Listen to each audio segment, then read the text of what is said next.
जंगल में रहते थे एक हाथी और एक बंदर।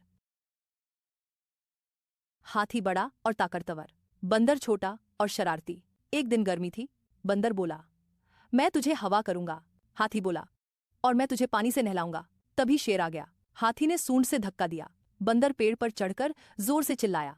शेर डरकर भाग गया। दोनों बोले, अकेले हम कुछ नहीं, पर साथ मिलकर सब कुछ है।